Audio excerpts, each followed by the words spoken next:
Hi everyone, welcome to the teachers YouTube channel.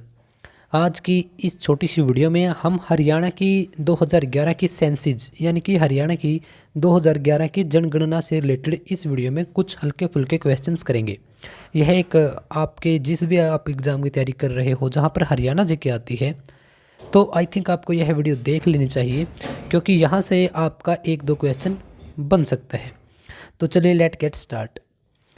तो first question हमारा, हरियाणा की सबसे पहली बार जनगणना कब हुई? तो हरियाणा की सबसे पहली बार जनगणना कब हुई थी? सन 1971 के अंदर। 1971 के अंदर इस वजह से हुई थी क्योंकि 1966 में हरियाणा पंजाब से अलग हुआ था, एक नया राज्य बना था 1966 में। तो उसके जस्ट 5 साल के बाद पहली बार जनगणना होती है। और 1971 की अगर हम बात करते तब हमारी जनगणना थी 1,36,000 इतनी थी, और आज कितनी है? 2,53,51,462। ये 462 कब की है? 2011 की। अगर बात करें 2021 के डेटा की, तो यह जनगणना तकरीबन आपकी 3 करोड़ के आसपास जा चुकी है। अगर हम 2001 में देखते हैं इसी जनगणना को, तो यह 2 करोड़ और 11 लाख थी। 2001 से 2011 के बीच हरियाणा की जनसंख्या में लगभग 20% वृद्धि हुई थी। एग्जैक्टली अगर डेटा की बात करें तो 19.90% जनसंख्या की वृद्धि हुई थी। कब से? 2001 से 2011 की अगर हम बात करते हैं तो। आपको ये जो छोटे छोटे पॉइंट्स लग रहे हैं, कई बार क्वेश्चंस यहीं से डायरेक्टली आ जाते हैं। अगर 2011 की बात करते तो कौन सी बार जनगणना हुई? तो पाँचवीं बार। पाँचवीं बार कैसे? स्टार्टिंग होती है 1971 से और 2011 तक हमारी जनगणना 5 बार जनगणना हरियाणा की हो चुकी है। चलिए कुछ फैक्ट्स जो कि 2011 के जनगणना के अनुसार हम जान लेते हैं।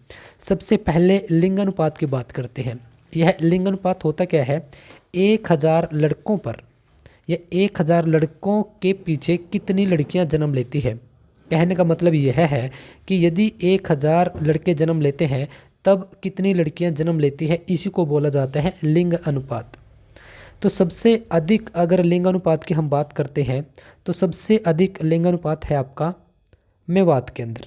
मेवात के अंदर 2011 की जनगणना के अनुसार 907 लिंगानुपात है।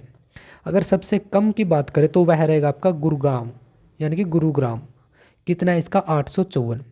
और साल 1971 में अगर हरियाणा की लिंगानुपात की बात करें तब था 1930, यानी कि 1971 से 2011 तक ऐसा हरियाणा के अंदर क्या हुआ जिससे हरियाणा का लिंगानुपात 930 से 879 आ गया। 2011 में कितना था आपका?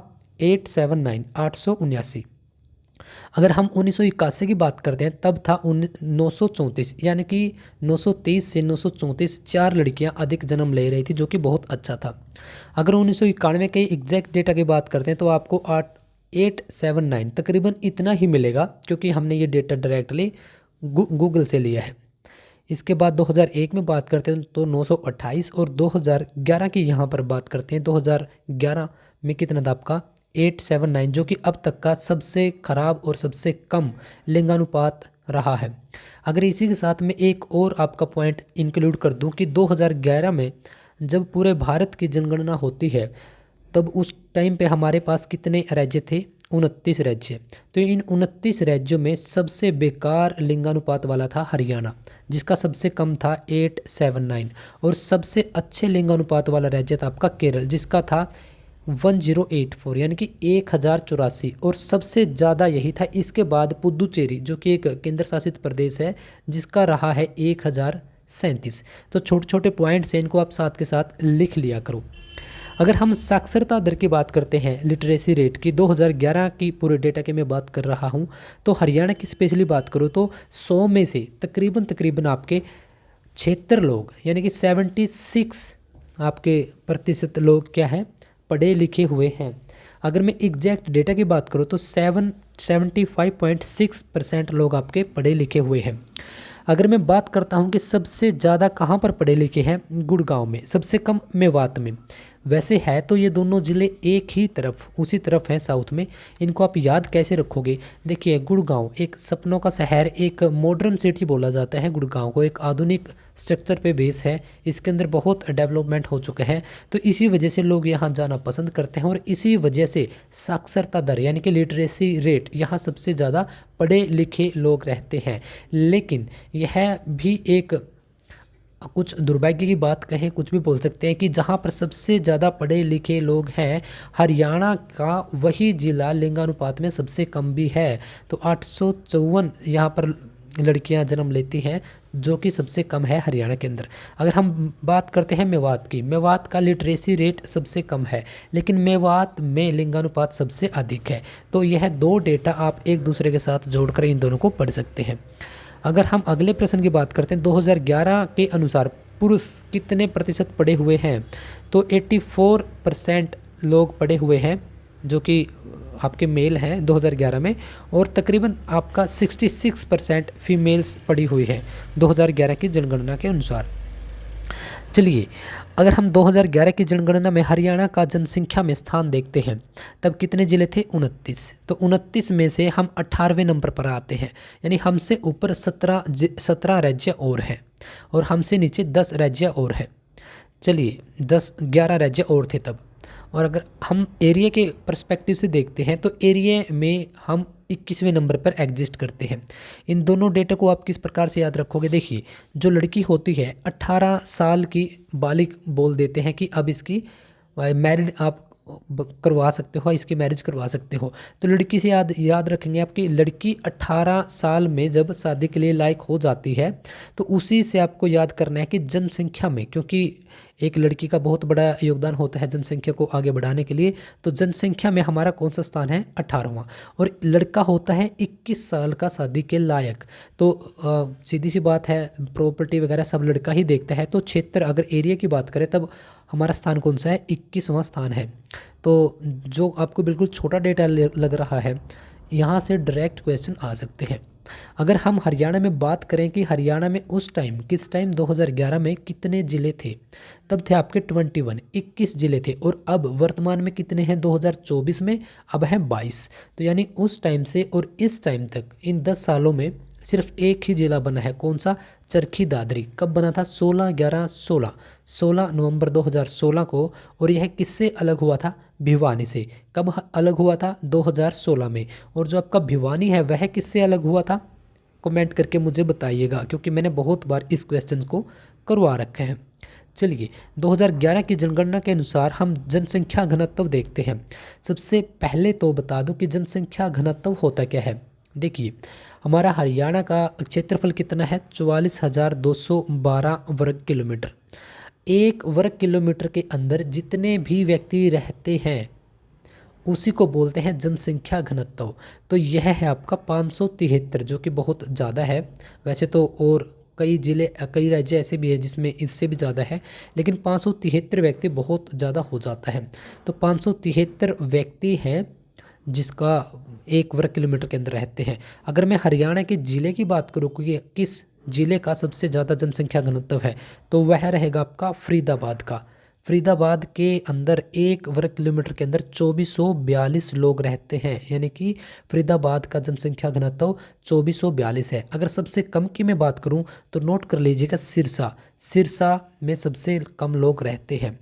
अगर मैं क्षेत्रफल की दृष्टि से देखूं कि हरियाणा का सबसे बड़ा जिला कौन सा है, तो सिरसा। अगर क्षेत्रफल की दृष्टि से देखूं कि हरियाणा का सबसे छोटा एरिया किस जिले के पास है, तो वह रहेगा आपका फरीदाबाद। और जनसंख्या किसमें सबसे ज़्यादा है? फरीदाबाद में। जनसंख्या घनत्व किसका सबसे ज़्यादा है? फरीदाबाद का। अगर मैं देखता हूँ कि जनसंख्या कम किस में है, तो पंचकूला। पंचकूला में जनसंख्या सबसे कम है 2011 के डेटा के अनुसार। अगर मैं बात करता हूँ कि जनसंख्या कम किस जिले का है, तो वह रहेगा आपका सिरसा। तो यहाँ से बहुत सारे आपके क्वेश्चंस कवर हो जाते हैं।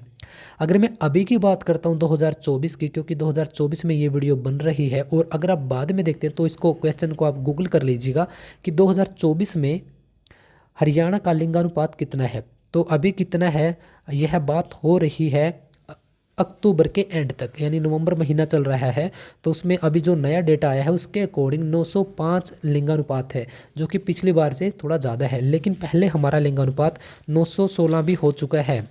और आज का इस वीडियो का हमारा फाइनली लास्ट क्वेश्चन कि 2011 के बाद हरियाणा में जनगणना क्यों नहीं हुई बताइए। तो इसका, क्योंकि जनगणना हर 10 वर्ष के बाद होती है, तो 2021 में जनगणना होनी थी। हमारे हरियाणा की बात करें या पूरे भारत की बात करें, लेकिन कोविड के कारण, क्योंकि आप सबको पता है कि लॉकडाउन लग गया था और कोविड जैसी महामारी आ गई थी, तो उसकी वजह से काफ़ी चीज़ें डिले हो गई और वह जनगणना आज तक नहीं हुई। तो आई होप कि जो नया डेटा है वो बहुत जल्दी शो करेंगे। तो उम्मीद करता हूँ कि इस 10 मिनट की इस वीडियो में आपको हरियाणा की जनगणना से रिलेटेड बहुत सारी चीज़ों का पता लगा होगा। तो आप मुझे कमेंट करके यह बताइए कि हरियाणा के अंदर सबसे पहली बार जनगणना कब हुई थी। आज का आपका होमवर्क यही है। देखिए, आप किसी भी एग्ज़ाम की तैयारी कर रहे हो जहाँ पर हरियाणा जी की आती है, वहाँ पर जनगणना से रिलेटेड क्वेश्चंस आ जाते हैं। तो आप जिस भी बुक से अगर आप पढ़ें या फिर आप जिस भी टीचर से पढ़ें, जिस भी यूट्यूब चैनल से पढ़ें, जिस नोट्स से आप पढ़ें, तो आपको इतना ही कहना चाहूँगा कि उनको थोड़ा सा ध्यान से देख लिया करो। जिन क्वेश्चंस को हम कई बार ये मानते हैं कि तो बिल्कुल ही हल्का क्वेश्चन है, कई बार वही आ जाता है और वही हमारे सिलेक्शन लेने से हमें रोक भी देता है। तो जहाँ से पढ़ें, जो भी पढ़ें, बिल्कुल गहराई से पढ़ें। और द टीचर्स यूट्यूब चैनल हमेशा आपको सपोर्ट करता रहेगा, क्योंकि द टीचर्स पर जितने भी अभी टीचर हैं वो खुद भी एक स्टूडेंट हैं, खुद भी पढ़ रहे हैं और कुछ एग्ज़ाम्स क्वालिफाई भी कर चुके हैं और आपको लगातार पढ़ा भी रहे हैं। और मुझे मेरी टीम पर भी पूरा गर्व है और मुझे आप लोगों पर भी बहुत नाज है कि आप द टीचर्स के इस प्लेटफॉर्म से कुछ ना कुछ तो करके ही जाओगे। तो हमेशा पढ़ते रहिए। आपको बहुत बहुत सारी शुभकामनाएं।